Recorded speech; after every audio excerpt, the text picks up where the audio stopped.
Welcome to the One Life, One Chance podcast. I'm your host, Toby Morse. Today I have a very special guest. This has been a long time coming. He's an actor, he's a comedian, he's a director, producer, writer, father, husband, professional ball breaker, professional ranter, Mr. New York, a.k.a. White Mike, the most punk person I know who hates punk rock. Ladies and gentlemen, welcome to the podcast, Mr. Michael Rapaport. Oh, thank you for having me, Toby. I would say I'm glad to be here, but I've made it clear, and I know your fans are probably very sweet, normal folks, so I don't want them to misinterpret anything. I've made it clear I did not want to do the podcast. I did not want to do. This is actually going to be the last podcast I possibly do ever. At least I'm going out with a bang. But I'm glad to be here on the One Life, One Chance podcast. If we get to any questions that I feel like are annoying or too involved, I'm just gonna say Google it, bitch.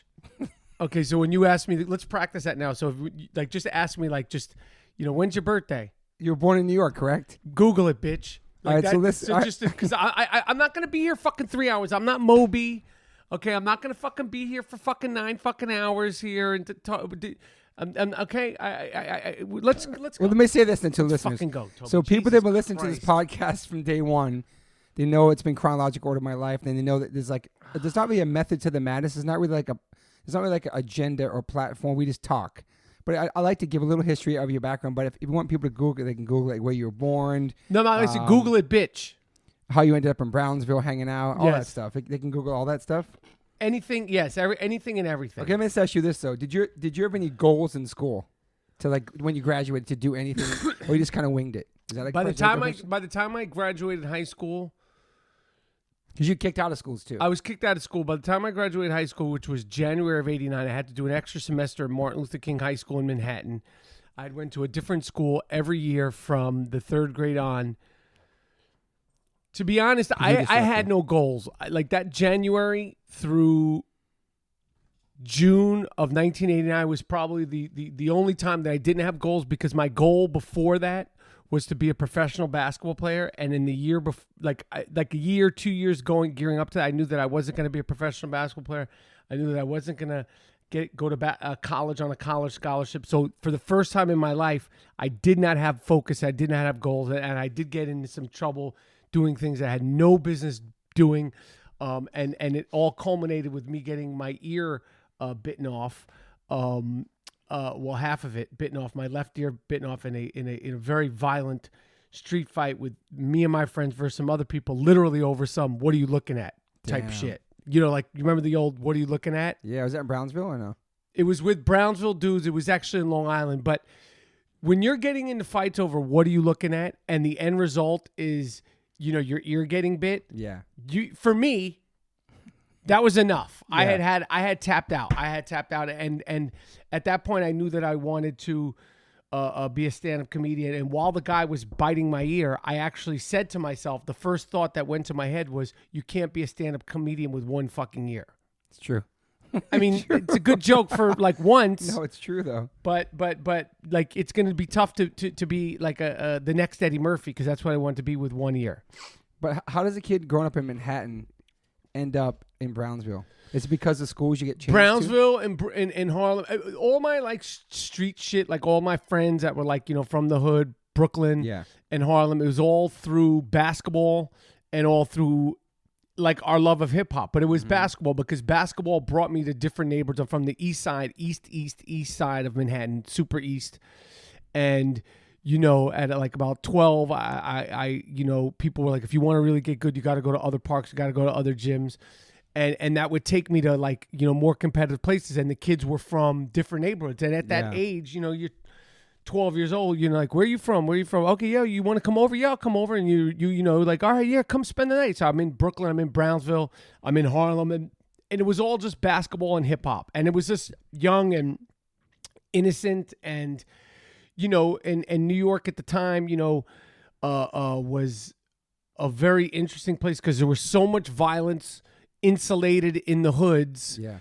And it was such a freedom, like to be going around all over the place 12, 13, on the train, on your bike, on the bus, walking. And for me as a kid, hanging out in those neighborhoods, it was just like an immersement into this, like this whole, it was like what I was exposed to and the shit that I saw and the community, the violence, the carefreeness, the recklessness. It was like a beautiful disaster. Like Brownsville is such a fucked up place. It's the most heavily populated place in the country with projects. It can never be gentrified. And to this day still. Oh yeah, man, it's fucking it's a rough place. But when you go out, like as a kid, I was just going out there to play ball, to hang with my friend. Yeah. And then you meet more friends, and it just it was what it was. And I didn't have any problems. Like people were like tripping though, because it was literally the only white kid in the neighborhood. Like people were like, what the fuck is this guy doing here? Like, but because we were so young, and because I was, projects are sort of like, they're safe places if you know who's in them. Yeah. So I mean, also I'm a kid. What are you gonna do? Like it's like when you look at like how young I was, but it was just basketball and like hip hop. It was basketball, hip hop. It was basketball and what's on on the radio. And you have a brother and sister. Did you hang out with them growing up? Or you guys kind of did your own thing? I have a half sister. She lived with her mom, and my brother. Like we grew up in the same house, but we're totally different. But like we were close. I mean, we saw each other all the time. He just different interests, different. Super smart. I met him. He's super smart. Yes. He's like a scientist or some shit. He's a professor at a school. Yeah. Now, how are we doing so far, Toby? Doing great. So did you? I just want to like people to understand. I've been resisting doing this podcast. I'm having a good time. I got your dog here. People have been asking for this to happen, so I'm glad it's happening. Thank you. Okay. Here's my question. It might be a Google it. It might be our first Google it, bitch. We'll see what happens. You passed school though. You graduated though, right? You made it. I graduated when I was 19. That's kind of late. By the skin. Yeah. Well, I had to do an extra semester. Got you. 19's older. Yeah. I was 18. I graduated when I was 18, and I turned 19 in that March. I'm not a good dates person, but I remember that because I had to do 6 months extra in high school, which was like embarrassing. I still don't know how I graduated. I didn't they just wanted me out of the fucking school. I was a pain in the ass. So what was when you get out? What was like? I know you want to become an actor and stuff. Like what was that transition from getting out of school and then moving to LA and like just by yourself? Because I had gotten into trouble, the ear biting incident. I had always loomed like I'm gonna go to LA. My sister lived in LA. I had went to LA 1 year in high school, Fairfax High School, 85, 86. Because ninth grade was a disaster. So I came out here 10th grade. I played ball at Fairfax High School, very good basketball team. I just was too young to be away from my family, be away from my friends. Inevitably, that was kind of like the beginning of when I knew I wasn't going to be a great basketball player. But like that was my dream. Like that truly was my goal. It kept me focused. It kept me out of trouble. I didn't smoke. I didn't drink. I wasn't even so much chasing girls at that age. I was a little late with that. Yeah. Because of the basketball. But when I graduated, when I graduated high school. Like I started thinking like, I'm going to be a comedian. So stupid, but fearless. I was fearless. And then I came out here, started doing, little open mics and all that shit. And got a little job. Like I said, I didn't come out here like not knowing people. I had roots in Los Angeles. So I had people out here. What was your job? You remember? I was a messenger, a car messenger. Which was dope because for someone who didn't drive much and also didn't know LA, and LA is such an inevitable driving city. Yes. And this was like, you had these, the maps. What the fuck was it called? You had like this grid map. The big, I know one of your fans is always like saying it. MapQuest? No. This is like you had, I forgot what it's called. It was like a big map. Okay. It was like a book of maps and it like would get you around the city. I know what you're talking about. And I learned how to like get around, but I would like, I was a messenger. And I did that for about, 2 years and, stand-up inevitably got me into acting. But like when I first, started acting, like when I first had my first audition, time looking at a script, looking at sides, looking at like a scene, like that shit made more sense to me than basketball or stand-up comedy. And I was like, this is what I'm going to do. Like, this is what I want to be. and I continued to do stand-up, but I started auditioning, and I was able to get my first part on this show. China Beach, which was a very popular ABC show, and it was about 12, 13, 14 lines on China Beach, but it was a humongous deal for me. Sick. Like, that was really like, I was like the character in True Romance. Like, I was Dick Ritchie. He wanted to be on, I forgot that show he's going to be on. Wait, what the fuck? Not Starsky and Hutch. He wanted to be on, MacGyver. MacGyver, okay. I wanted to be on China Beach, okay. but it was the same reaction. And like when I did True Romance and I got the part in True Romance, like I was that character. That's why they auditioned me, the casting director. Because that part in True Romance was written for a black guy. Dick Ritchie was going to be black. Oh, wow. And they couldn't find the right actor. They couldn't cast that part for some reason. And I was actually cast already to play the part that Kevin Corrigan played. He played one of the gangsters. Yeah.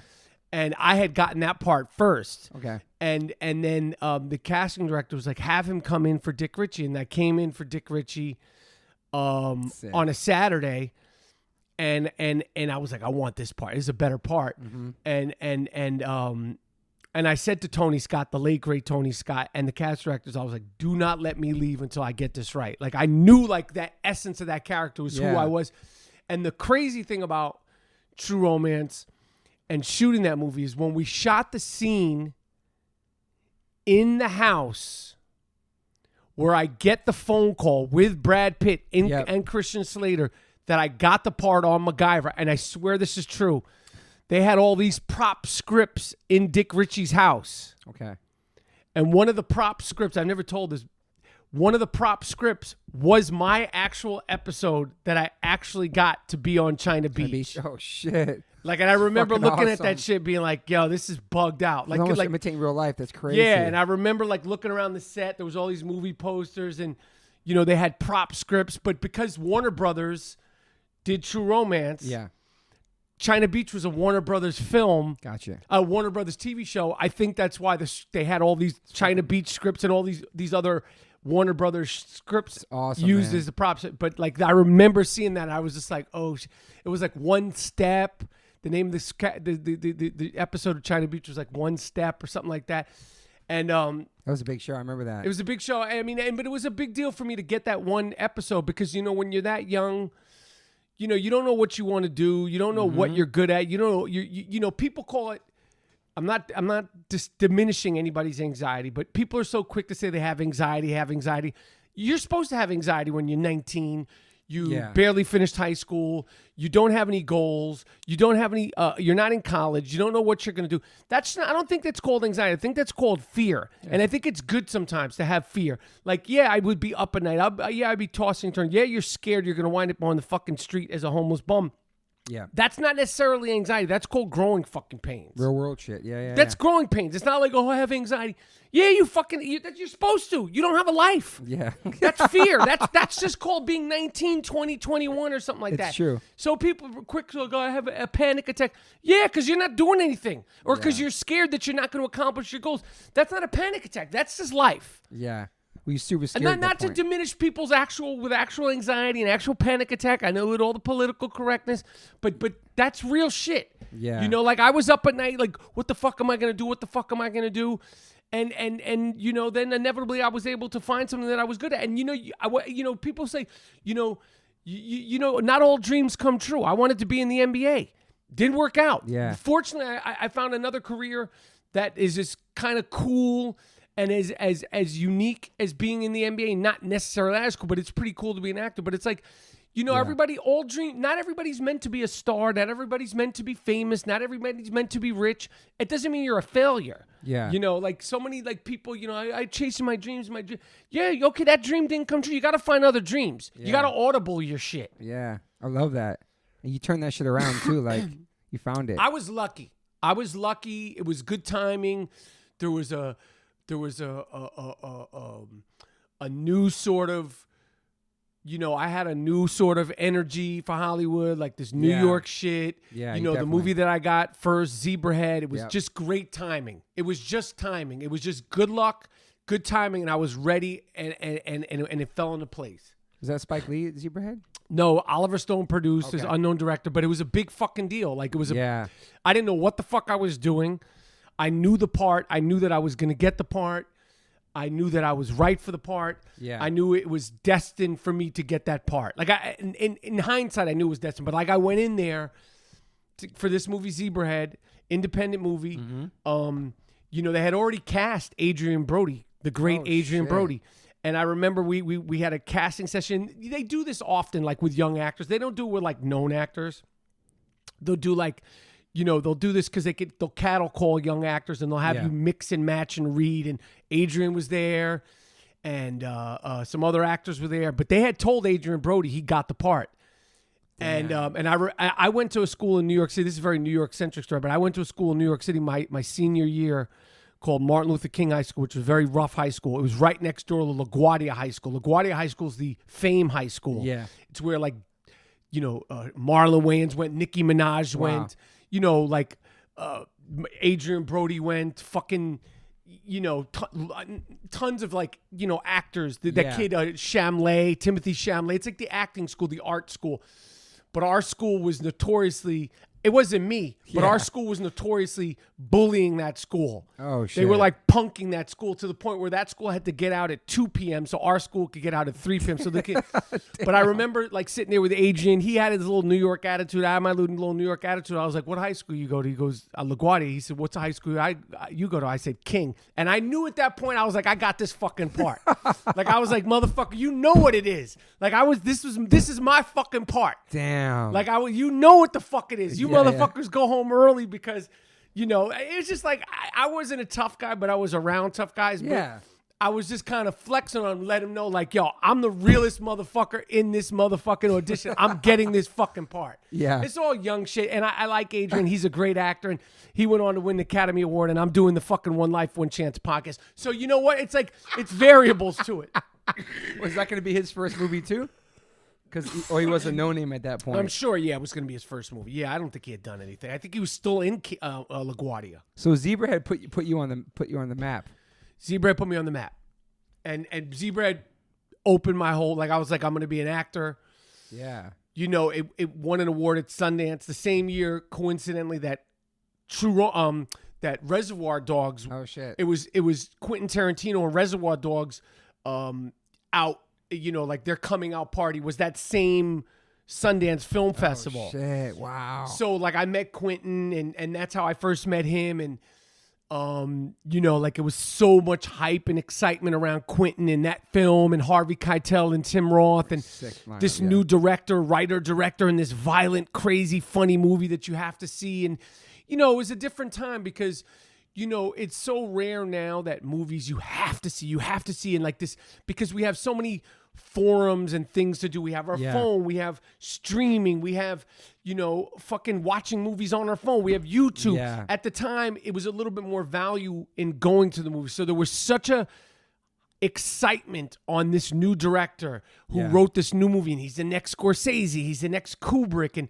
you know, he's the next, and obviously it lived up to all the expectations. Totally. But I remember, you know, Quentin that week, and I mean, you know, and myself, like, it was something that I know he'll never forget, and I will certainly never forget that shit. Like, it was a big fucking deal to have that validation. Like, you know, people were like, I saw your movie. Like, I remember when I got up to Sundance, I know I'm kind of jumping all over the place. Good. But when I got to Sundance, the Sundance Film Festival, me and my mom, we got lost.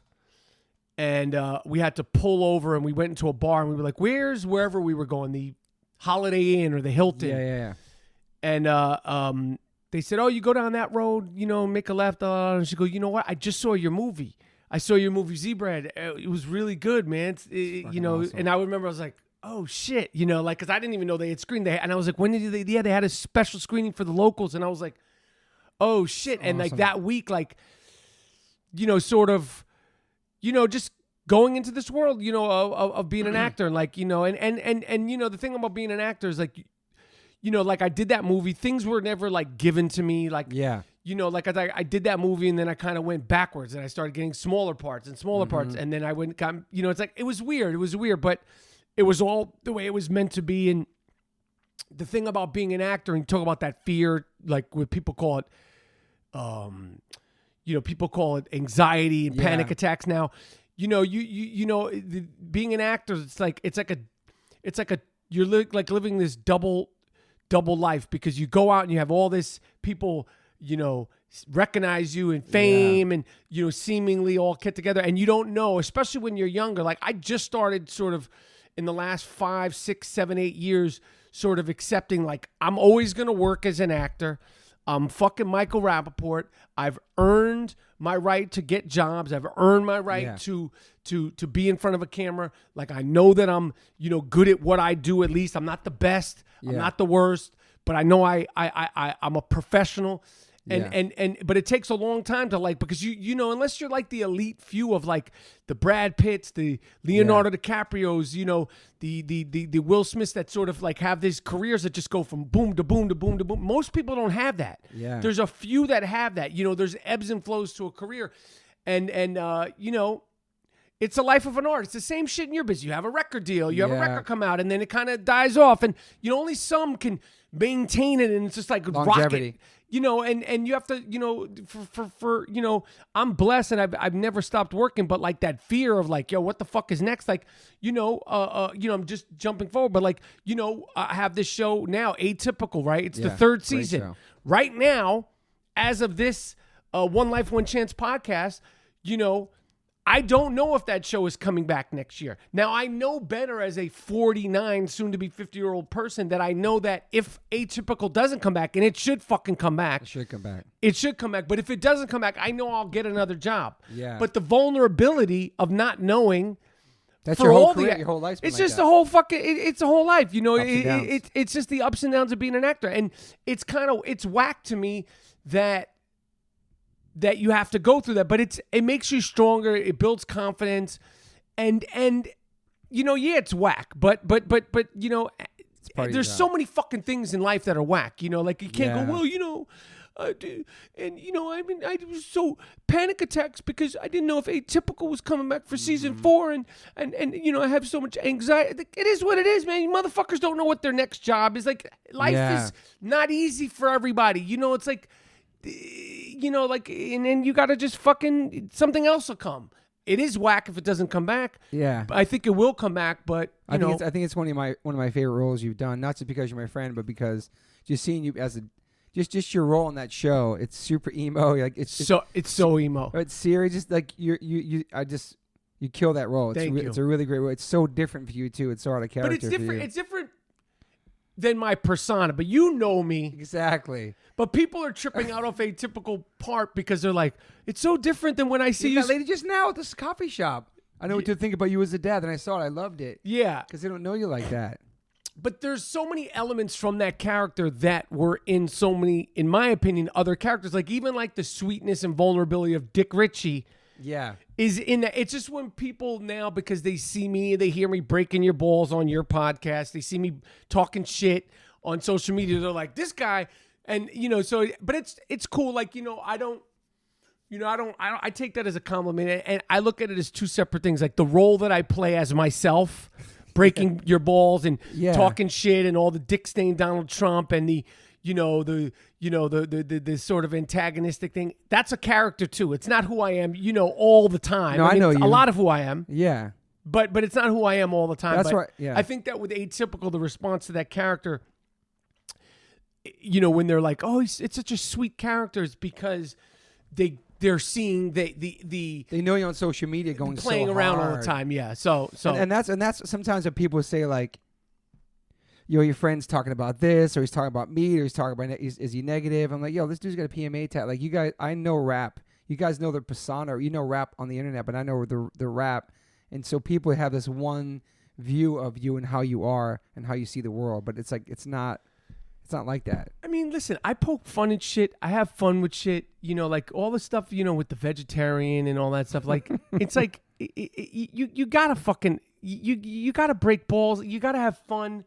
You gotta make light. You gotta. I mean, the thing about the shit talking is I shit talk. I make fun of myself the most. Yeah. You know what I mean? And it is what it is. You know what I mean? Like it's hard enough being on the bubble whether or not your show's going to be picked up for the 4th season or not. But you're so used to that. It's crazy. I am used to it, but I resent it. I resent it. I don't like it. I resent it. I have resentment for the process because they know, and it has, there hasn't been a proper, it might not be a bad idea.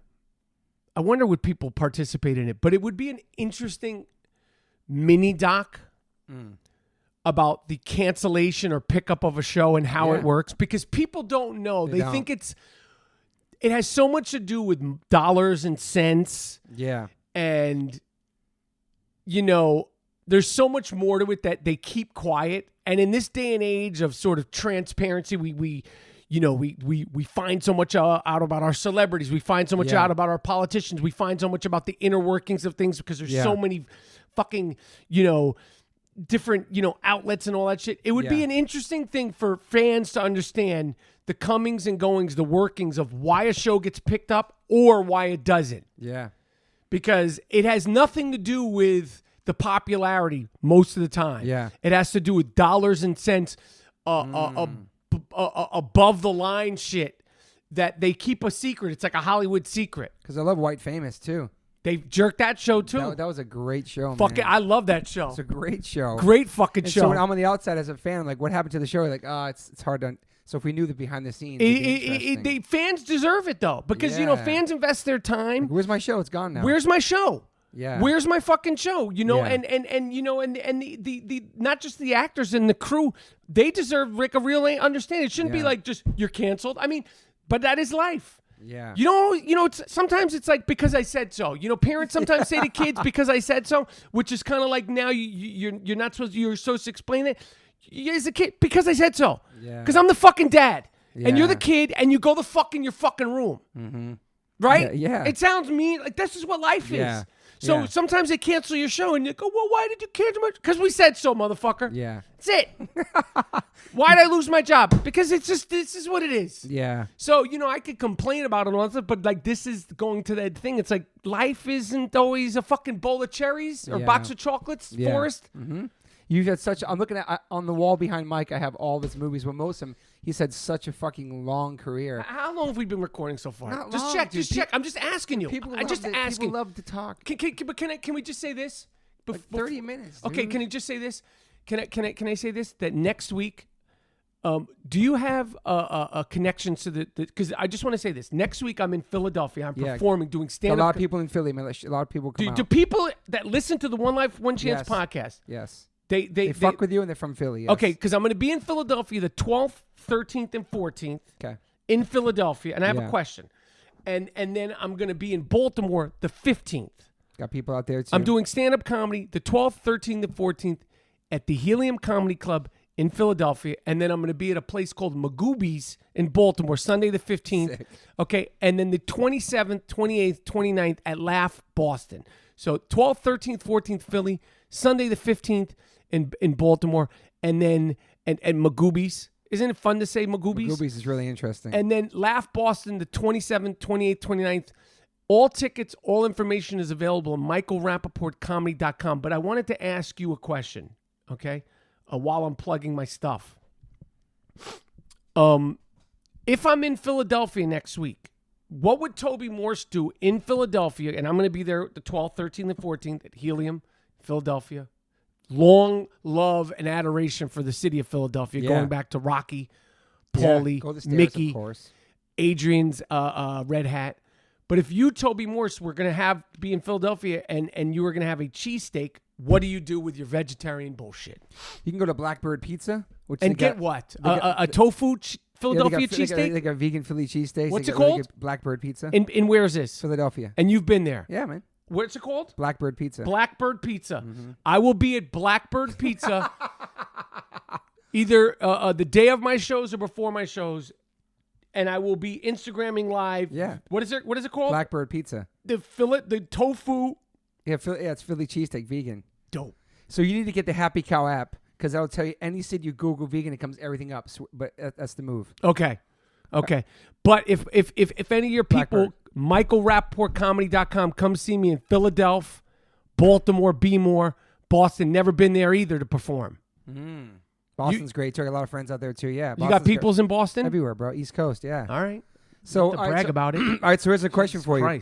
So listen, East Coast. So after Zebrahead, weren't you born in Baltimore? I was born in Taunton, Mass. Massachusetts? Taunton, Mass. I thought you were from Baltimore. No, Joe, I was born in Taunton, Mass. Who was the real you? Are you like a fucking Fed? No. Are you like, what's your real fucking deal, man? Born in Taunton, Mass. Moved to Newport, Rhode Island. Moved to Maryland. Moved to New York. All right. So listen, do you quit your job after Zebrahead and like, yo, I'm gonna be an actor? I quit my yes. Damn. I quit my job after. I think I quit my job after. I quit my job after. Yeah, I quit my job after Zebrahead because I made like $13,000 or $19,000 or $12,000, like a lot back 13. then. Yeah, I mean I made $13,000. I think I grossed $19,000. So then the tax. I made like $13,000 like, fuck it. I'm rich. Yeah. I'm 21 years old. No, but I mean, I lived in a $350 apartment. Sick. I had a used car, my mom's used car. I'm rich in my head. No, but I was always very conservative with my money. Yeah, smart. I think I had quit a little bit before that after China Beach because I had, I got in China Beach and I was doing stand-up. So like my overhead was so low. Yeah. So I think I needed to make $1,000 a month to live. Hey, shit. And again, I've always been a sort of, I spend a little bit more money now, but I've always been very conservative. I don't like fancy things. Frugal. Yeah. Is that a Jewish joke? No, it's just. No, I just threw it out there because I didn't know if it was like a shot at me being Jewish. Yeah, I'm just fucking with you. What was your last? See, what was your last job, Rap? Shit, man, it was being a messenger. My last job. Ever. Yeah. 90 what? Was that 90? It's 91, 90. It was like 90, 91. Damn, dude, it's amazing, man. Being a messenger. I've been a professional actor for that long. Yeah. And I trust me, there's not a day that goes by that I don't fucking literally, I can't believe that I do this shit. And you kind of reinvented yourself throughout your career too, just like social media with now the stand-up, with directing, with the Tribe documentary, which is amazing, with writing, with your fucking book. It's really cool, like how you do your whole career with longevity. You know what I mean? It's pretty amazing. You got to, man. Yeah. Your dog, I think, farted on me. Sorry. And then recently... you say sorry, but smells like shit over here, my man. You thought that place smelled like shit, too. We were just in a vegetarian place. I'm not going to say what. And you can't tell me, like, listen, the food, they had all their meatloaf quinoa. Just call it quinoa stuffed together to look like meatloaf. True. Don't call it meatloaf, and then the ingredients are quinoa. Call it quinoa to look like meatloaf. Yeah. This is what I resent. This is why I have to have a sense of humor with the vegetarians. It ain't meatloaf. It's quinoa that you've figured out a way to make look like meatloaf. But this place, and I'm not going to name the name because I would never disparage them because there's ball breaking and then there's being a prick. Yeah. It was so pungent of wheatgrass. I had to step outside while I was getting my coffee. Yeah. It was just a wheatgrass, like if you had incense. Yeah. It was like the wheatgrass flavor of incense. It was bad. Too much. But like it hurt my nose. But you're pretty open-minded to vegan food, though. Yes, my wife is plant-based. I know that inevitably I think I should become 75% plant-based. I don't think I'll ever give up completely, but I think with all my health issues, and there is a bunch, and my inflammation and my snottiness, and I have ulcerative colitis, and I know the ulcerative colitis, you probably have a bunch of very caring, thoughtful, sweet fans that are going to start sending all these recommendations. I understand all that stuff. I've struggled with it since I'm 17 years old. I shit in public. Toby has I fucking witnessed, man. I mean, you didn't actually watch me, but you've seen me. I mean, I know what's up. I total respect for. But again, you have to like the thing that I don't like about some vegetarian people is like you have to be able to, like it's not meatloaf, bro. No, I know. That's a little much. Just call it quinoa. And then I'll never forget like when I kind of did a challenge. I could go challenge to go vegan. All of a sudden, all in your DMs was all these vegans, and sometimes they're too much, and they push people away like you, who is a meat eater, trying to be open minded to changing his diet, but they're forcing it. I'm like, and then they just shut up. Shut up. I know. Shut the fuck up. Like I'm not fully vegetarian. I get that. I understand it. I've researched it. I've looked at it. I watched the documentaries. I know. To nauseum. You've made me watch these documentaries at nauseum. Listen to this podcast. Nauseum. I went to the fucking pig vigil. Let's get to that. I took Fine. So after all, let's get to the pig vigil. Let's talk about what went wrong at the pig vigil. Well, first and foremost, Mike's been breaking my balls for over many years about veganism, whatever. He finally fucking comes to the pig vigil, which was the biggest moment of my friendship. It may sound emo, but this motherfucker said he's going to come to the pig vigil. We're going to feed these pigs before they get slaughtered. Where's the pig vigil? Where it's were downtown at Farmer John's. They Right. kill like 10,000 pigs a night and turn them into L.A. Dodger dogs. It's heavy. Not just L.A. Dodger dogs. I mean, fucking Everything. Farmer John's. But you said sausages. Everything, man. Yeah. Bacon. Yeah. Fucking, all sorts of shit. So this particular day, and people listening who have been to this pig vigil, it doesn't smell like so bad. This day it smelled really bad. Like the fact you couldn't even breathe. It's not the pigs. It's way downtown L.A. Yeah, facts. And it had nothing. The smell had nothing to do with the pigs. Nothing to do with Farmer John's or the slaughterhouse. Apparently, there's a leather factory. Yes. In this neighborhood, and we were outside, and the smell, you could smell it coming down there. And again, it has nothing to do with the pigs.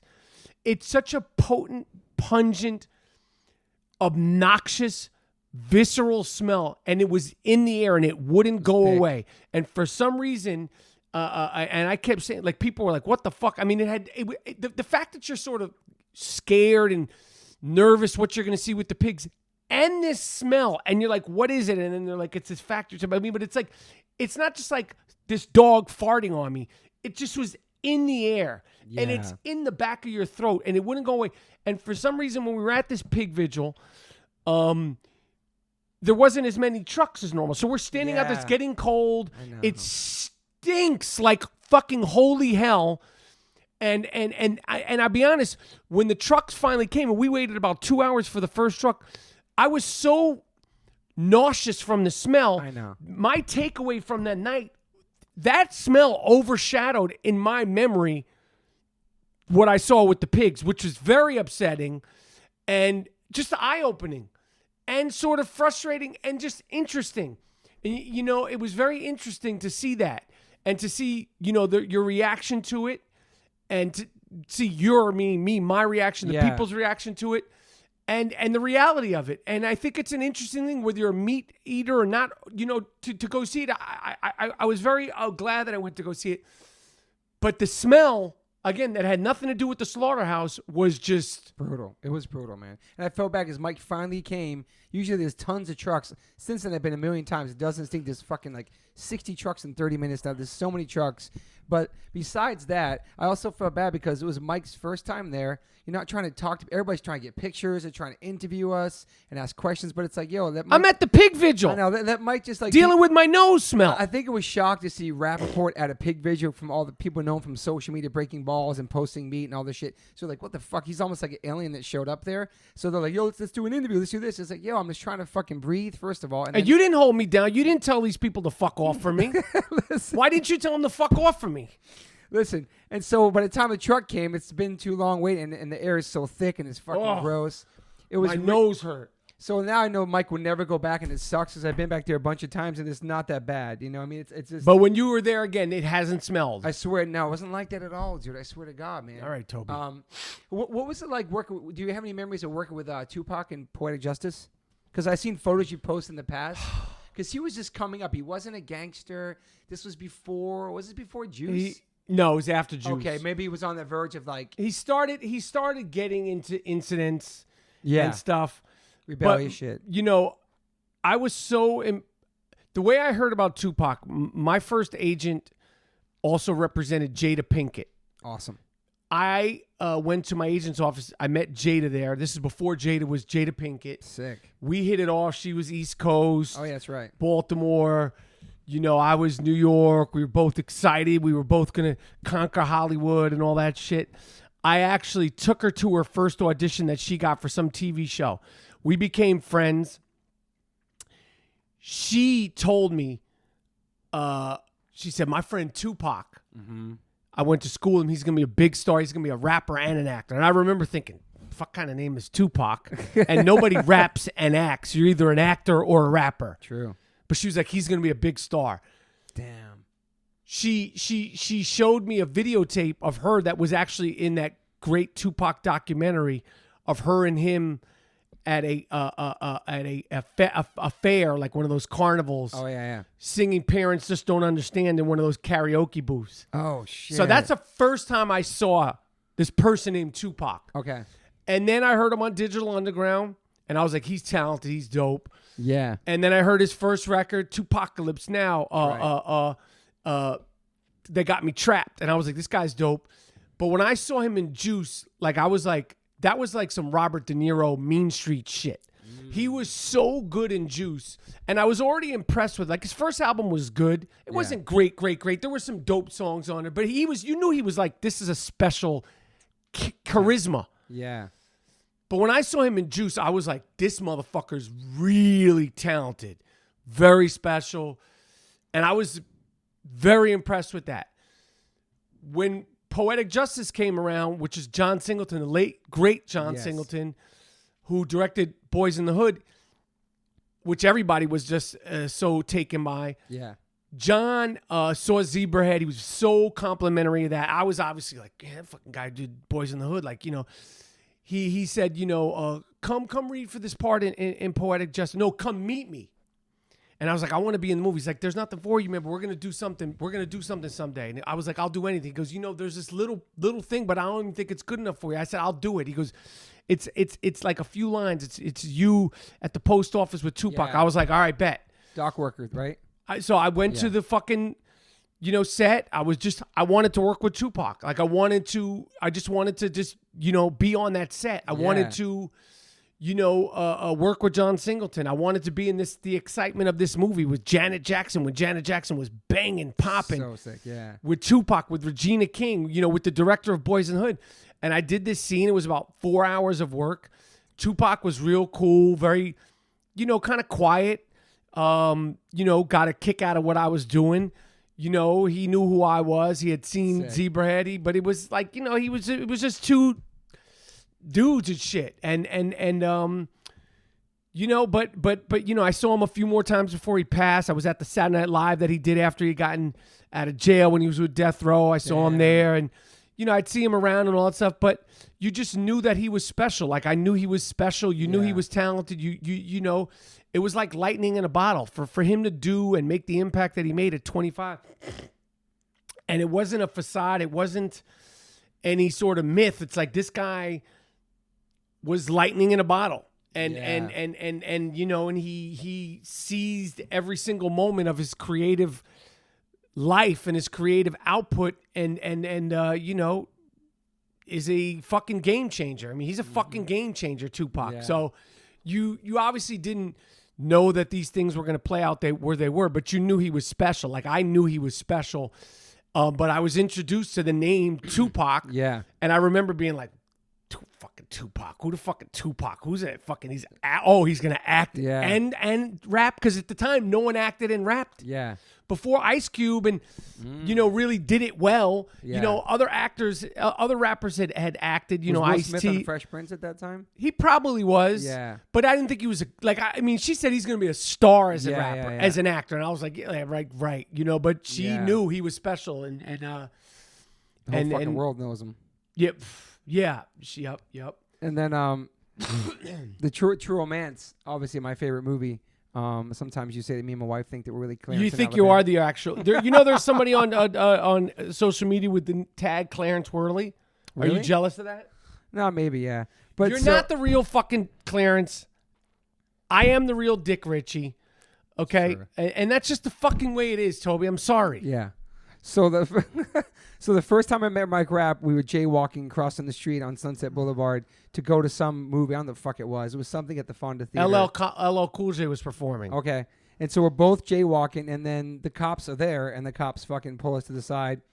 I give us a jaywalking ticket. Yeah. And so Mike's like yelling at these cops. Like, he's as fucking loud as fuck with these cops. Like, what the fuck, blah, blah. And they knew who he was, obviously. And I'm just standing there like, fuck. I think we both get tickets. I got a jaywalking ticket. That was some bullshit. Yeah, and then so I said, what's up? And obviously I knew him from True Romance, and then it's the first time I ever met Rap. But yeah, True Romance, man, Dick Ritchie and that whole fucking movie. I feel like it became way bigger in the past 10, 15, 20 years. When it came out, it wasn't massive, right? No. It's a cult classic now. It wasn't a huge hit. you know, the way that movie came about was, you know, Quentin Tarantino, Reservoir Dogs, Natural Born Killers had been coming out. I think True Romance is before Pulp Fiction. Yeah. But you knew Pulp Fiction was coming. There was such excitement on, you know, Natural Born Killers and Juliette Lewis and Brad and that film. And totally. You know, the Pulp Fiction script had been around, and you know, the follow-up script, there's this script by the guy who wrote Reservoir Dogs, and you know, all the casting directors, I mean, all the agents had the script, and I read the script, and I was like, oh, this is fucking, it's a great script. So sick. The way it read was really good. And, you know, everybody was going in for all the different parts, and, you know, like I said earlier, I got the audition to play one of the mobsters, and I got cast as one of the mobsters. Yeah, it's crazy. And I remember, you know, I'd go in, like, you know, they'd have you audition once, and you come back 2 weeks later, you audition again, and every time I go in there, you know, in casting director's office, they'd have pictures of who got what part. So every time I go in there, there'd be more pictures. Let's say I went in there like 4 times. So first it was Christian Slater and Patricia Arquette. Patricia Arquette, I had only known her. She hadn't done much. The thing I had seen her from was the Sean Penn directed film Indian Runner with Viggo Mortensen, which broke Viggo Mortensen. She had a little part, but she was great in it. I knew the name Arquette from her sister. Yeah. And I was like, oh, that's cool. You know, and like I saw Christian Slater, and he was a big star at the time. You know, and I think it was like Christian Slater was on the wall, Patricia Arquette, and then you'd go back and the next time be Christian Slater, Patricia Arquette, Val Kilmer. He's playing Elvis. Oh, shit, okay. Damn. And then Christian Slater, Val Kilmer, Christopher Walken, and Gary Oldman. So I was like, oh, shit. Because I had wanted to play Drexel. I wanted to. I was too young, but I wanted to play because that was my shit. Yeah. You know, all that, like, you know, like that street shit. That was like my shit. Like, that's the part I wanted to play. I think I might have auditioned for Drexel. Damn. That would have been so different if it was you. That's interesting. I wouldn't have been as mean and Gary Oldman killed it. I was too young. Yeah, he was great. You know, and I would have been almost like I wanted to play Drexel. You know, because I just was like, you know, this white boy day, and like, you know, like this white, like they were like, it's a white dude who acts and sounds black. I was like, this is my shit. Totally. But I was like, whatever. I was just happy to be a part of it. Like, so I tried out for Nickels and Dimes. Oh shit. The Sean Penn, the late great Chris Penn, Tom Sizemore. I auditioned for that part too. Okay. So they had me auditioning for all these. I auditioned for that part. Too young for that. Wasn't heavy, like big enough. I wasn't old enough. I didn't have the weight. Like I wasn't mean enough. Like those two guys were like tough guys, heavies. Yeah. I inevitably got the gangster part. I can't remember the name of the part. And then, like I said, you know, I got called in for Dick Ritchie, and I was like, this is the part. This is the part I'm going to be in True Romance. Like I was like, I knew this is who I am. This is who I am at the time. I had that earnestness. I had that hunger to get the part. Yeah. And me getting the part as Dick Ritchie was the same. Like when I got that part, man, it was like the real thing. It was like the real character. Yeah. And, you know, we had so much fun on that set. I was so excited to be there. James Gandolfini, who had never done anything, was a fucking nervous wreck. Wow. I would go to the set just to watch them shoot other scenes. I drove Christian Slater crazy because I didn't know how to act off camera. There's a certain way you're supposed to deliver your lines off camera. I would be making up lines, and he was like, just read the fucking lines. And, of course, I'm, like, embarrassed, and I'm like, yo, don't talk to me that way. And he was like, I'm sorry, but you got to just say your lines. You're confusing me. And I still didn't know what he meant. I thought he was just being an asshole. He was right. I was wrong. I didn't know. Like, off camera, like, you don't go out of sequence. You don't improv off camera. Okay. You improv when you're on camera, but you feed the actor who's on camera their lines. I didn't know this. Bronson Pinchot, too. They were like, fucking just say the lines. I didn't know. I'm thinking I'm doing this crazy shit. I'm just this free-flowing shit. But I remember Christian Slater was pissed off at me, and I didn't go, I didn't know. I was just like, fuck you, man. Like, what the fuck are you talking? You know, and like, I was Did you like, have an attitude, like a New York edge? Yeah, but I also knew he was Christian Slater. He was a star, but I was like, yo, you know, what's the problem? Like, you know, he's like, you know, I'm sorry. You know, you just say the lines, you know, just say them the way they're written when you're off camera. And I was like, yeah, all right, this guy's a fucking dick. I didn't know. The thing about being an actor on a movie set, like, they'll cast people. There's basic fundamental things about being on a set. When you get there, they don't explain. It's a professional movie set. Yeah. Yeah. They don't tell you these things like I just said. They don't tell you hit your mark. You know, when you don't hit your mark, it affects the camera guy, which affects the cinematographer, which affects the other They don't explain this shit to you. So I'm figuring, and although I had done a few things, but I didn't know what the fuck I was doing. But I remember Christian, particularly at the amusement park, we got into it. I pissed him off. And then before we did the roller coaster scene, I was like, yo, man, what the fuck? And he was like, you know, you got to just say your fucking lines correctly. Because I confronted him thinking I'm being like this fucking, you know, straightforward New York guy. And he was like, yo, you're not doing this shit right. You're fucking me up. And I didn't understand why he was upset until when I look back on it, I know why he was frustrated with me. Was he gassed or anything? Or no, he was right. Yeah. He was fucking right. Just say your fucking lines, man. Mm-hmm. Say your fucking lines. Don't improv off camera. You're off camera. This is my close up. This is my time. You could not even be here. Just shut the fuck up. Say your lines correctly, because he didn't talk to me like that, but that's what he meant. Like, yo, you're fucking me up. Yeah. And then we did the roller coaster scene, which I told you before, like, I got fucking violently ill, scared to death. I don't like roller coasters. Crying, vomiting. In the car ride, the van, I remember being in the van with Patricia Arquette on the way home. They were driving us back to Hollywood because it was at Magic Mountain. You know, they shuttled us out there. I believe we parked our cars at Warner Brothers. Literally thinking I'm going to die. I was so nauseous. Damn. Tony Scott thought it was the funniest fucking thing ever. And he was like, you have to be, you know, happy. Dick Ritchie likes roller coasters. I was like, well, Michael Rapaport don't like fucking roller coasters. Yeah. And we...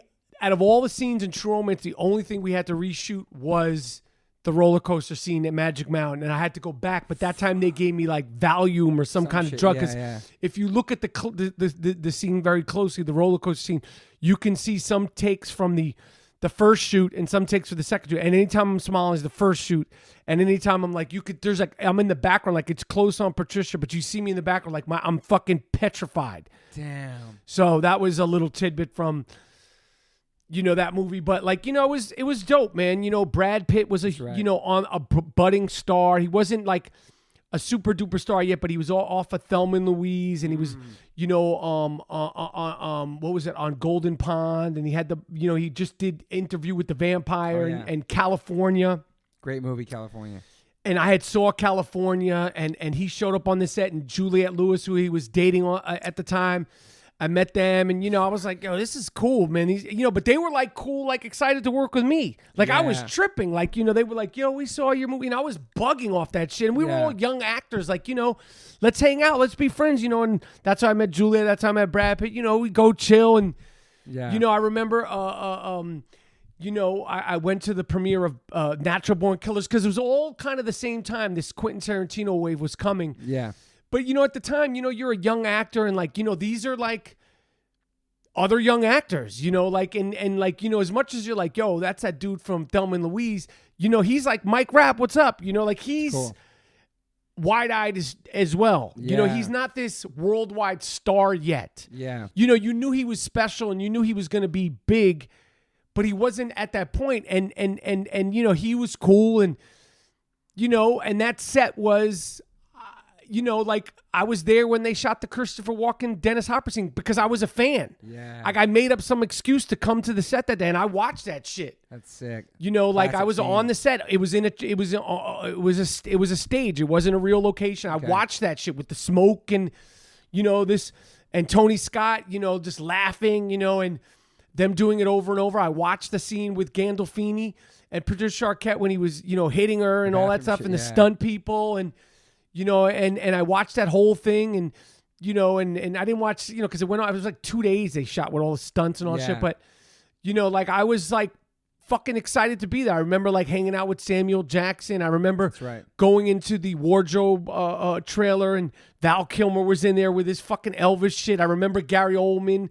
You know, I was in the makeup room. He was getting his like a makeup test, and like he was tripping out off the way I talk because I was like, yo, what's up, man? How you doing? Like I was like, you know, Gary Oldman was dope. He was like in, all those movies, and he was in State of Grace. I was like, this is, right. Gary Oldman and shit like that. And he was like, where are you from? He had the British accent. I was like, British dude's playing fucking I didn't know he was British. All I knew was you just didn't know as much at the time because it wasn't like now. If I was like, I could Google Gary Oldman. Oh, born in London. I'm like, oh shit, I didn't know he's like. You didn't know like as much about the actors, good or bad or indifferent. You just didn't know. Like. But I was a fucking kid in a candy store to do that movie, and I was pumped, and I was just as excited as everybody is to continue to watch the movie. And people bring up that movie in one way or another to me now, to this day, and I take it as a blessing. You know what I mean? Yeah. Is that the main movie that people would come up to you about most? Everything and anything. It could be fucking 4 episodes of Friends. It could be, it Pop could Copy be and Chappelle Show. It could be just sports shit. It could be talking shit about LeBron. It's all over the fucking board. Yeah. At this point, I'm just happy that I'm getting recognized because I've been doing this shit so long. That it's like it's just I'm lucky to continue to have opportunities. I'm lucky to continue to reinvent myself. I'm lucky to continue to be excited about doing shit. I'm lucky, to do like, stand up and have that outlet to do a podcast and have that outlet and to act and to direct and and to just to have that creative outlet. It's all creative outlets for me. Yeah. Did you know James Gandolfini would be a star? Or could you tell, was he shy on set? He was shy on the set. I didn't know he'd be a star. You knew he was a dope actor. Yeah. But you didn't know he'd wind up being Tony Soprano. Because he was just a tough guy in True Romance. He was just like a gangster. But he was really good, though. He had like a thing about him.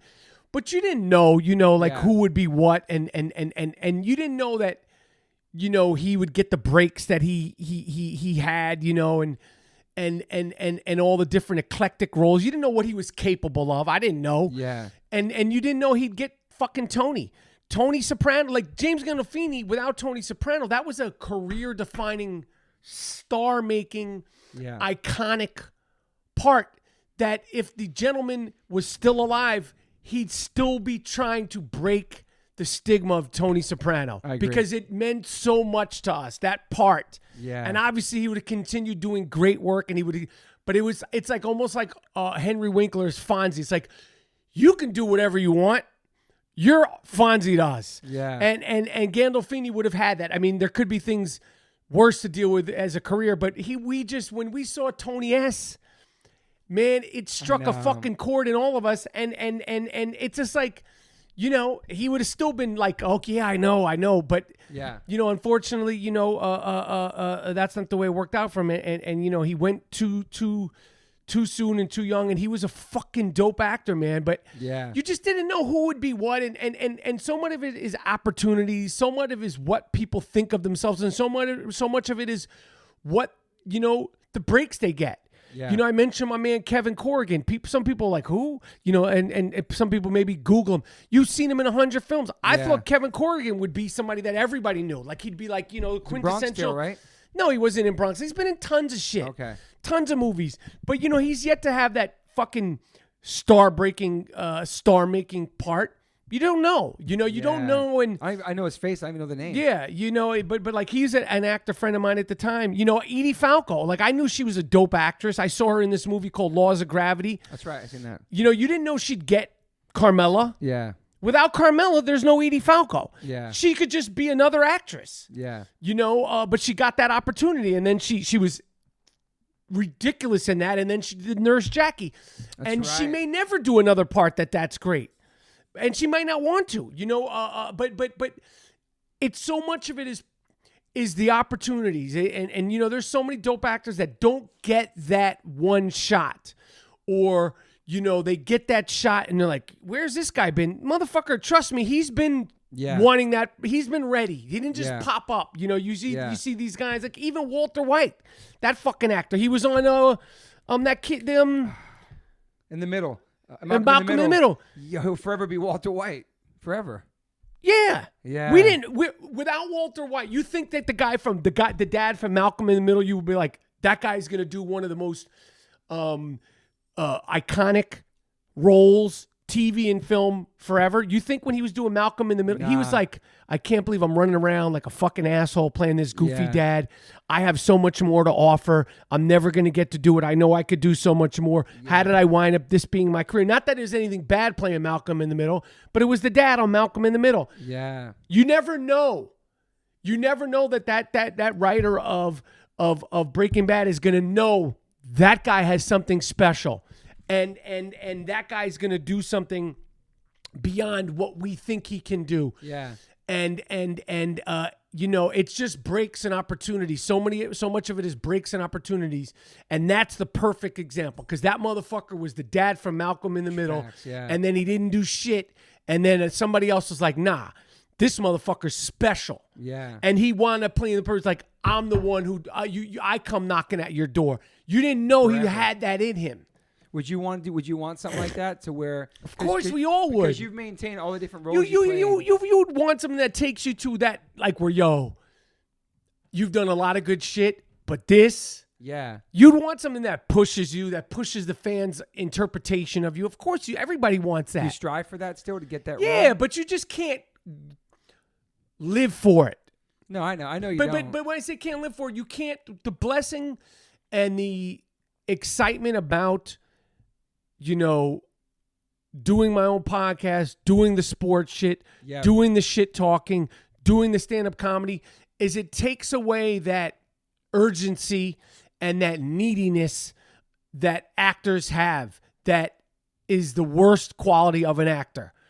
The vulnerability, and the neediness and the the waiting and the fucking it takes away from it, because you're the beauty of stand up. And did I mention I'm in Philly next week? Yeah, I said it once. Philly, Baltimore next week. Boston. And tickets are available. MichaelRapaportComedy.com. Philly, the 12th, 13th, 14th, 15th in Baltimore. Boston, 27th, 28th, 29th. All my people go out and see rap, man. MichaelRapaportComedy.com. But the I love your stand-up, man. Thank you. The excitement of having those things is, you know, there's such an immediacy. There's no waiting around. There's no gonna find out if you're gonna get picked up. There's no gonna find out what's gonna be your next acting job. There's none of that. It's, are you gonna tear it up tonight?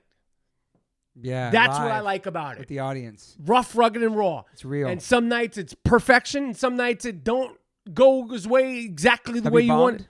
Bombed I yet? haven't bombed. I've had nights where I've done better. I've had nights where the crowd's more responsive. I had a couple of shows on the road where, you know, I let the crowd get it. They're not heckles. They're just, there was one show in Sacramento. I feel like it was my worst show, because it was somebody who was excited to see me, and it was a fan, and he was like, talk about this, talk about that, and I told him in the beginning to chill. Then I told him again, chill. Then I started fucking with him, tuned him up. Okay. You know, so all your focus went on him for a little bit. I tuned him up. Yeah. Made people laugh at him. Made people laugh at his friend. Like, yo, like, I got this. And then he was so drunk. Like, I realized this, when you're doing stand-up comedy, if somebody's and it hasn't been any heckling. Yeah. It's been fans. But it's my show. And if I give, if you won't shut the fuck up, whether you're there to disrupt me or you're there as a fan, inevitably it's my job to make you shut the fuck up. And if being nice, like, yo, I'm gonna answer questions at the end, that doesn't work. And then if me snapping on you doesn't work, I have to go, my man, I know you're a fan. You're drunk out of your fucking mind. I'm gonna pay your bill. Get the fuck out of here. He's gonna be like, nah, dude. I'm like, yo, because this dude in Sacramento, he wouldn't shut the fuck up, and the people around him were looking at me like, make this. He's got to go. Damn. And then other people were like, he's got to shut the fuck up. And they paid to come see you, because I knew he was a fan, I let it slide. But I should have been like, Duke, you got to go. I know you're a fan. You're fucked up.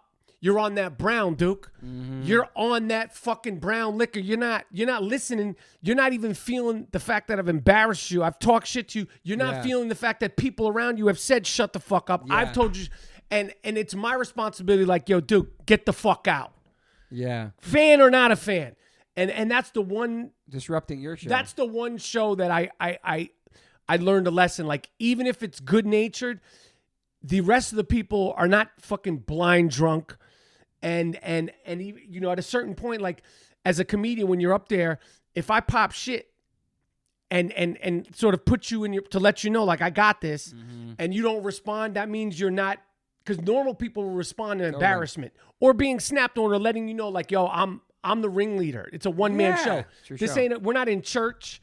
We're not in synagogue. This ain't a call and response. I'm not the pastor. I'm not the bishop. Yeah. We're not doing that. You're not catching the Holy Spirit. You're going to shut the fuck up.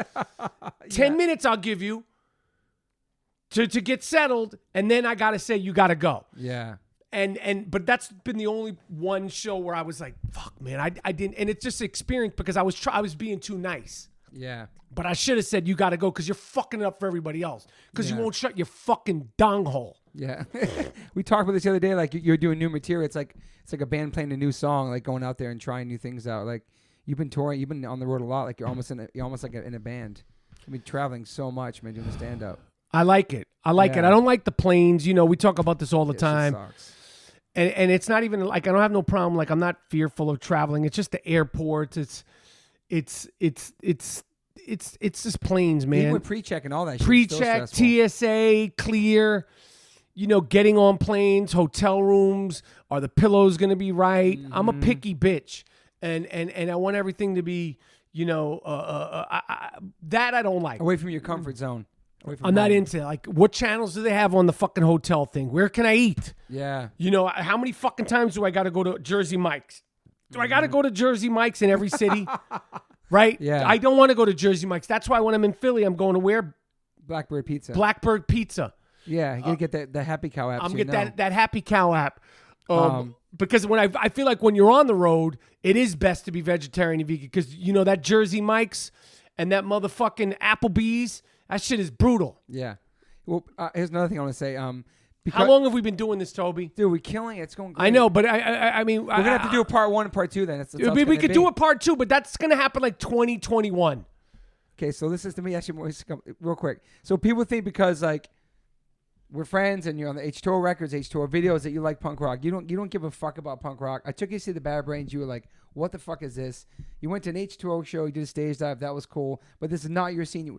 I lived in New York City. You lived in New York City. You never went to CBGBs. You never fucked with any of that. Not at all. Yeah, it's two separate worlds. It's two separate worlds. But so my question to you is, when you were injected into the hardcore scene via me, and you don't. I didn't even know this was a real thing.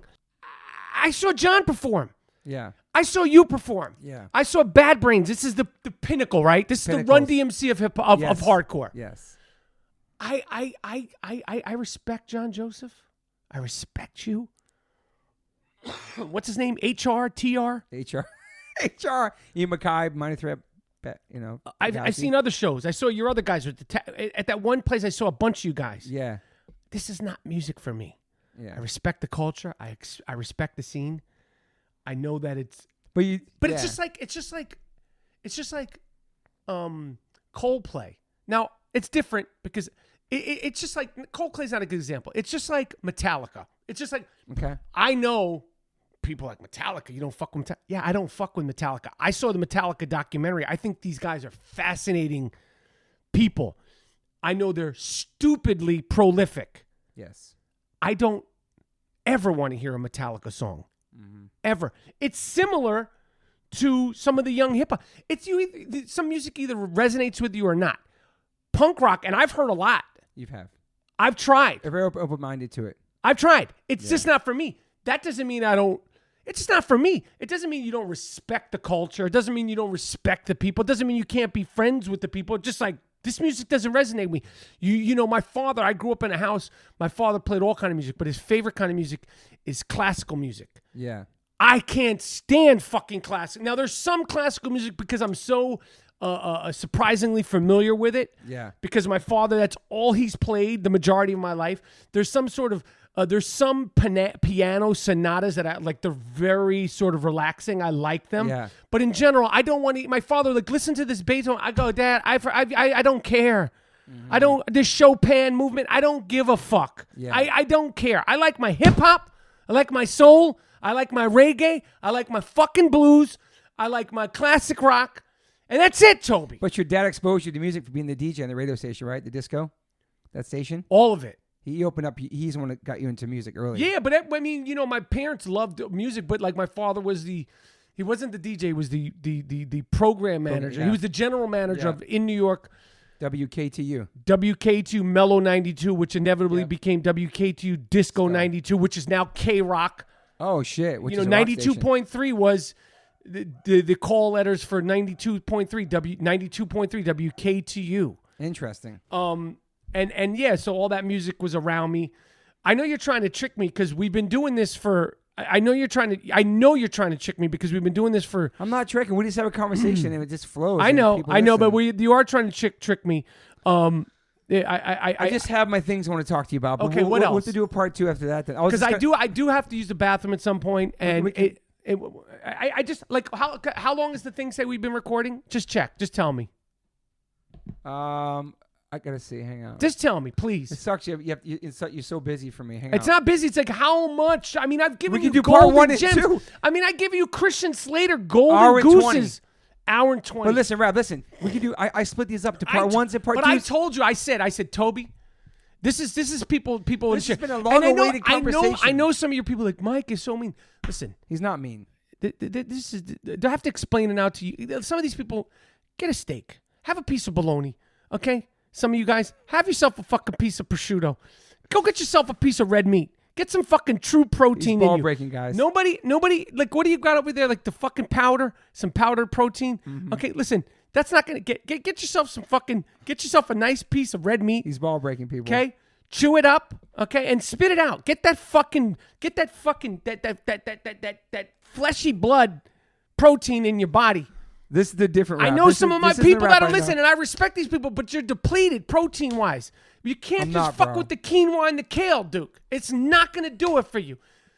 Get yourself a piece of fucking turkey, some roast beef, nice, like a light, medium, like a rare cut of roast beef red with a little blood red, and eat it, and you'll see you feel good. I'm not saying you have to eat it. You don't feel bad after seeing the pigs? I didn't like seeing the pigs. That didn't change your heart of what to eat? No, it didn't, because you had ham on Thanksgiving. I didn't like seeing the pigs. It didn't affect you anyway? Of course it affected me. Spiritually, mentally, or anything, yeah. Listen, it affected me. I'm not at a place where I'm ready to take that out of my diet because... Yeah. And I'm allowed... It doesn't make me... Like, judging people on what they eat is stupid, number one. I agree. I've never judged you, never been preachy to you, right, Rap? I don't think you judge preachy, Toby. What I don't like what you do, Toby, is like, you're fucking preachy. What don't you like what I do? Is that I'm your only friend who's a heavily tattooed straight. You're one of my vegan. only friends, period. I don't have much. There ain't no crowds around me, people. Some people are probably like, oh shit. Some people are like, there's there ain't no fucking crowds around me. No. Toby's wife, Moon. Hour and 20 minutes. It's nothing. I said 10 more minutes. I'm getting the fuck out of here. I'm getting the fuck out of here with this fucking thing. This is what I'm gonna say to you. 10 more minutes. I'm getting the fuck out of here. It's enough. It's enough. Rap, this is what I'm gonna say to you is that it's enough. Anytime. Come here, Moon. People don't have all day. But I split this in 1 or 2 parts. I don't give a fuck, man.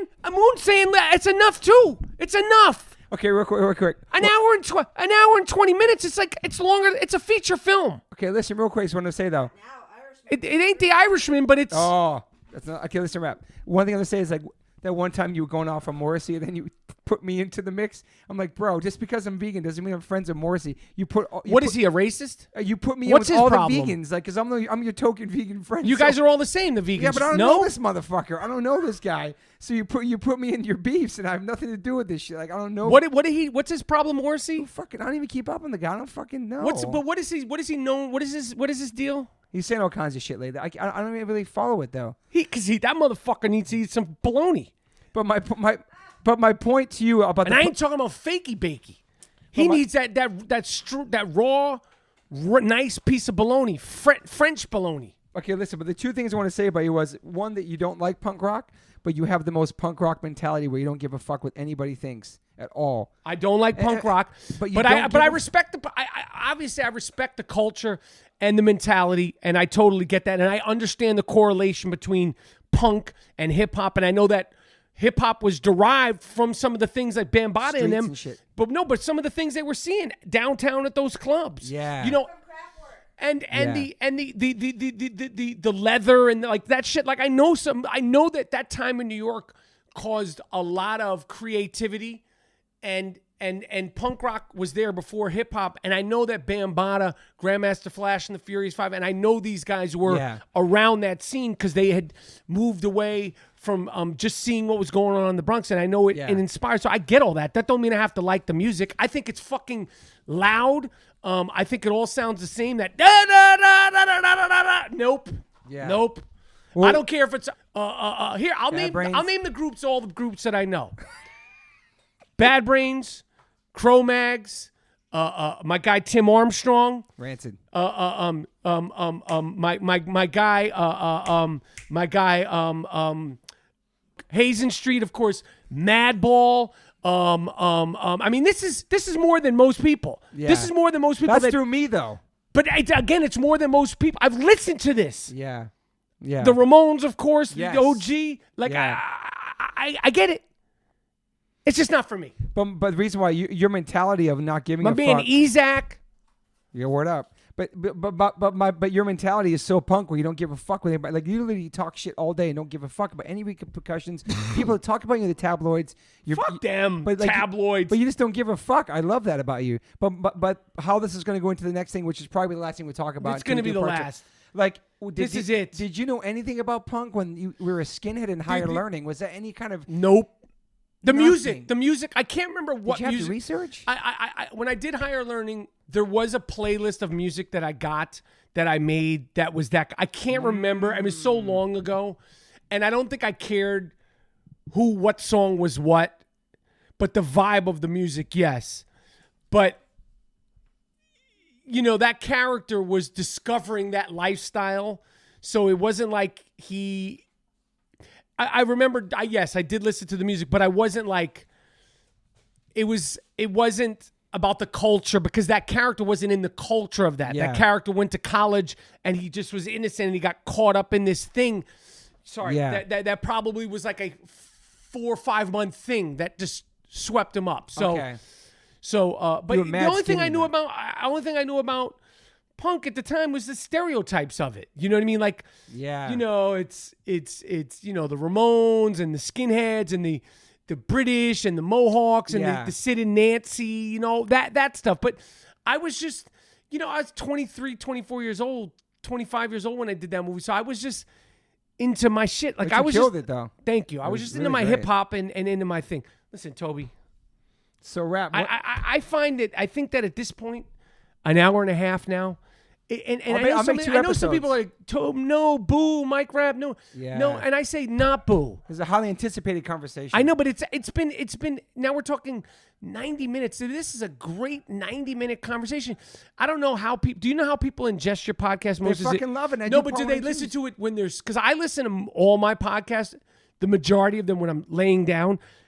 I hope no one's listening to this to try to sleep. You're not going to be able to sleep with me talking all this shit. With you on there, they don't expect to sleep with you on there. Okay, I'll keep them up. I'm like a fucking human cup of coffee. So I'm just going to skip through one more, man. One more. I got to go. Basketball Diaries was me and my wife's first date ever. That was our first date. To go see the Basketball Diaries? Yes. That's funny. And that movie was fucking dark. Was that your first time working with Leo? I did a movie with Leonardo. A little short film that you could probably find online somewhere called The Foot Shooting Party. We met at the True Romance premiere. Oh, sick. He had done This Boy's Life. Great fucking movie. De Niro, underrated movie. And he was at True Romance. He loved True Romance. I love This Boy's Life. We became friends. He's always been a good guy. Always knew he was special. Stickman. Oh man, he's great. But DiCaprio is the thing about Leonardo. Aside from things you don't know, you'd be hard. This is the thing about Leonardo that impresses me the most about him. Out of all the fame, all the women, all the sets he's been on, all the people he's come across, you'd be hard pressed to find anybody that has anything bad to say about him. That's true. And if you have any idea how hard that is, so hard. Because everybody wants to be like, he's a dick. Oh, he was rude to this girl. Oh, he was an asshole. You don't hear that. Nope. He handles himself with as much grace and as much poise and as much humility as you can to be that famous. Mm-hmm. You know, massive. Like everywhere he goes in the world, all eyes are on him. True. Now listen, you could say, yeah, well, he gets all these girls. Yeah, he's a billionaire. All those things go without saying. But the prisoner of fame that he's been for 20-something years is not an easy thing to do with class and grace. Yeah. And that's the thing that impresses me the most about Leonardo is that he handles himself. He flies below the radar. Yeah. He sticks to himself. He tries to keep it about his business. He does a lot of charity shit that no one knows about, not just the planet. But we know about that. Yeah. He donates a lot of money. You never hear him taking credit. You never hear him in front of the camera for it. He's only in front of the camera for cause or to promote his movie. Yep. It takes a lot for that long to sustain that kind of grace as that kind of person. And I'm not saying he's fucking, Nelson Mandela. I'm just saying in terms of being that famous to keep it together for so long. Yeah. That's why I fuck with him. On that note, Toby, what's the closing statements on these fucking things? Okay, so real quick, since we could fucking closing statement me, my man. Okay, I'm gonna say real quick though. You don't have to talk during this part. Beautiful Girl is fucking amazing rap. Copland, are fucking amazing. You on the Big Bang Theory, Sully, fucking next Friday, Small Town Crooks, Men of Honor, Bamboozle, Dr. Doolittle. We're gonna do Chappelle closing Show, statements on this Pop fucking Copy, thing. Hitch, Friends. We've been talking here, my G, fucking 90 minutes. Me and my man here. What's up, guys? One Life, One Chance podcast. I mean, what's the closing? Let's fucking wrap this puppy up. I have a closing couple things, but you're in a rush. We're fucking, 90 minutes, my man. Do you have any regrets? I have any fucking regrets? If we keep going, my regret will be doing the fucking One Life, One Chance podcast. Do you have any daily rituals? Fuck no, man. What's your top 5 MCs? Yo. We'll save that for part 2. All right, part 2. Oh, yeah, so much. You consider yourself an optimist or pessimist? Yo, I know the answer to that. We got the matching PMA. People think my man's mad negative, but he's not. I got the FFL. He does. Fuck my life. All right, so we're gonna have to go. We have to do part 2, dude. And people want to hear this. 90 minutes. We just did. I'll do a part fucking 4 with you. It means a lot to me for you to be here. You're one of my closest friends. I appreciate your time. 90 fucking minutes. Wrap it. All right. Wrap it fucking up, man. The lady said, fucking, we're closing, man. The fucking restaurant's closed. We gotta let's go, man. 90 fucking minutes here. Well, Rap, I just want to say let's get some fucking barbecued cauliflower or something. Jesus Christ. I appreciate you in my life. Appreciate it. You're a good friend of mine. And thank you, Toby. I'm going to do a part 2 with you one day. One Life, One Chance part 2 coming in 2025. Hey, guys. Thanks for listening. Please rate, review, subscribe. If you haven't subscribed yet to this podcast, please do that. And whatever platform you are listening to this on, I'm glad you found me. You can rate me and review me on there also. So thank you guys sincerely for the support. I cannot wait for you guys to hear the next one.